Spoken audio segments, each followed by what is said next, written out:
Sup y'all, and welcome to Organization and Reorganization of Human Societies, Part 2.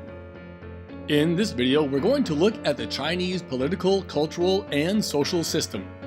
We begin with the Qin Dynasty that ruled from 221 to 206 BCE. Shi Huangdi called himself the first emperor, and the Qing represented the first dynasty of what is known as Imperial China, which lasted until 1912 CE. These leaders ruled through the philosophy of legalism, in which specific laws are made that are strictly enforced. They held a pessimistic view of humanity, in which people were stupid and short-sighted, and therefore needed to be rigidly governed. They promoted the value of farmers and soldiers, because they were eminently useful. This follows the philosophy of utilitarianism, where the value of one's work is regarded highly, and wealth doesn't necessarily equate social status. The Qin suppressed other people. Aristocrats, scholars, and merchants were seen as less important and often even unnecessary or detrimental to society. They were effective in expanding China's borders, but ineffective in ruling during peacetime, and they were eventually overthrown. One of the lasting wonders is the Terracotta Army, who were created to guard the first emperor in the afterlife. Now, Confucius, who lived from 551 to 479 BCE, is extremely vital to know because to understand Confucius is to understand Chinese culture and history. He was a teacher who wrote the Analects, a collection of his teachings and writings which had profound influence after his death. Counter to legalism, he stated that order should be maintained through the moral example of superiors, not laws and punishments. Confucius emphasized 5 relationships between ruler and subject, father and son, husband and wife, older brother and younger brother, and friend and friend. The superior must exhibit Ren, the virtue of goodness, benevolence, and altruism. Only then would the inferior be motivated to be obedient. As he stated, grass must bend when the wind blows across it.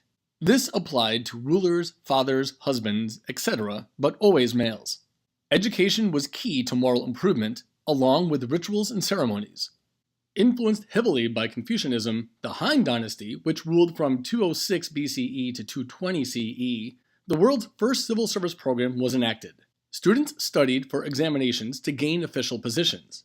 Another major aspect of Confucianism is filial piety, respect for parents, elders, and ancestors. And this was the model for Chinese politics and society. Also, it was rigidly patriarchal. Confucianism also valued history. It was necessary to look to past wisdom and revere one's ancestors. A final aspect of Confucianism was that it was secular, or non-religious. It was not totally atheistic. Confucius himself acknowledged the existence of gods and spirits, but the teachings were clearly worldly and not existential. Another major religion that emerged in ancient China was Taoism, founded by Lao Tzu, sometimes pronounced as Lao Tzu.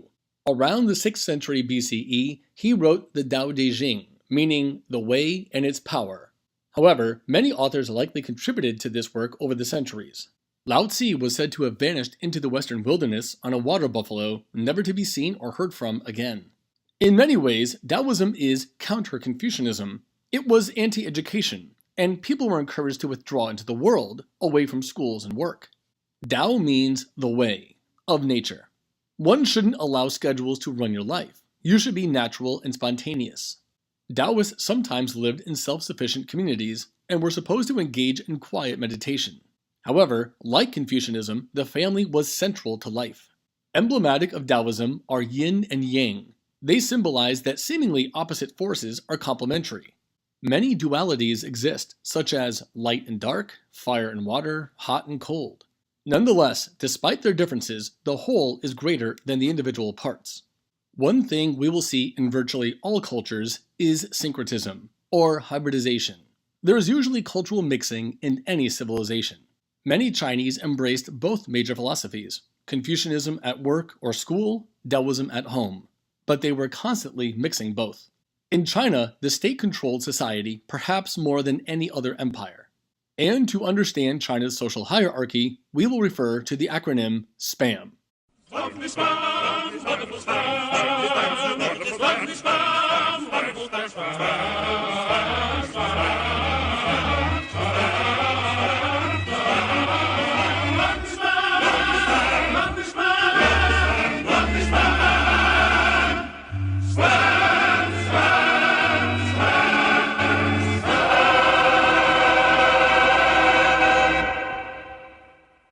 emperor and his family were technically above the social structure.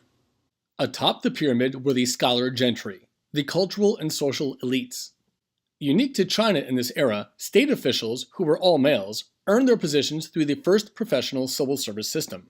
Each province sent gifted boys to the Imperial Academy to study history, mathematics, Confucianism, art, literature, and so on.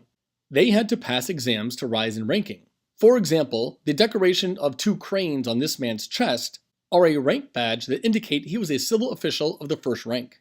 People were mostly pigeonholed in society, and most officials came from wealthy land-owning families, thus the term scholar gentry. But some upward mobility was possible. Regardless, many landlords paid few, if any, taxes, and they could maintain their own military forces, providing them with substantial power apart from the state. The emperor's soldiers were also regarded in high position. Most military officers, while not exactly the same as the scholar gentry, often came from wealthy and powerful families as well. The vast majority of the population were peasants, often with 2 to 3 generations in their homes. They produced food, paid taxes, were forced to work on various projects, usually for around 1 month a year, and many young men from this class were conscripted into the military. While they were highly regarded in Confucian society, they were still usually very poor. Some peasant revolts occurred, such as the Yellow Turban Rebellion starting toward the end of the 2nd century CE. This Taoist-inspired revolt was eventually overthrown, but it weakened the Han leaders and led to their ultimate downfall. Next were the artisans, who produced valuable tools and weapons. They passed skills onto their children and apprentices. Finally, the merchants made up the bottom rung of the social hierarchy. They were regarded as unproductive, even parasites. Merchants didn't produce anything, but gained wealth due to the hard work of others. They were often seen as a necessary evil. Trade was essential, but excess profits were viewed as shameful. And many merchants grew to be extremely wealthy, earning them power, but widespread resentment as well. Eastern society was largely Confucian society. Whereas Western social hierarchies were mainly based on wealth and power, Eastern societies were based mainly on utilitarianism, ranking how useful one's work or position was to society. Confucianism and Taoism both influenced the Chinese view of patriarchy. For instance, Yang was male, symbolizing heaven, whereas Yin was female, symbolizing earth. Therefore, just as heaven was above earth, female inferiority was universal. There were 3 obediences for women. They were subordinate first to their fathers, then to their husbands, and finally to their sons. It was an honor for the mother to raise male heirs for her husband's lineage. Women could also be regarded as important because they also produced textiles in the home, valuable to the economic success of their families. With the fall of the Han, due in part to invasions from northern nomadic people, the strict patriarchy weakened somewhat. Bear in mind that urban-based civilizations had sharper gender divisions, whereas women in pastoral societies were considered more equal, yet usually still subordinate. The Han were strongly Confucian, but Taoism gained some popularity afterward, somewhat softening the rigid subordination of women. Under the Qin Dynasty, which ruled from 618 to 907 CE, and especially during the reign of Empress Wu, women gained some power and position. Elite women gained some political and economic rights. And while patriarchy didn't end in China, the status of women was certainly on the rise.